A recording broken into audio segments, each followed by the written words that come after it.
हाँ मोर सेटा दायित्व आ कर्तव्य भी समस्त नागरिक मान दायित्व कर्तव्य से माने सेटा करंतु बोली मु अनुरोध करुच्ची आमे गोटे निश्चित विजय आड़े जाऊछु केवल व्यवधान केते रहिबो सेटा केवल बाकी रहिला घोषणाटा बाकी रहिला घोषणार औपचारिकता बाकी रहिला ओडिशा रे सरकार हेले प्रथम थर पई आमे प्रथम निष्पत्ति नबु जे सेक्रेटेरिएट को और असेंबली को जो सांबादिक मान को बारण करा जायछि ताको प्रथमे उठे दिया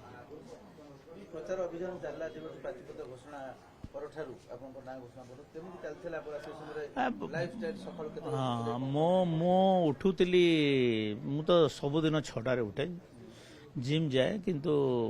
गोटे वर्ष हलानी जिम जाउ नै देह खराब लागे तो लाइट एक्सरसाइज करे प्रचार अभियान सब बढ़िया चलता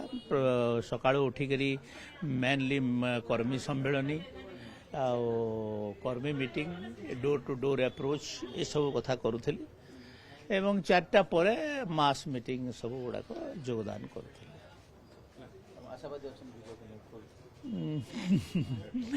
बिल्कुल आशावादी एवं कॉन्फिडेंट न आस देखु धर्मेंद्र प्रधान एवं मु मिसिक संबलपुर को गोटे सुंदर सहर हिसाब से गढ़ा तोड़ा मोर काम आ सेटा को करी।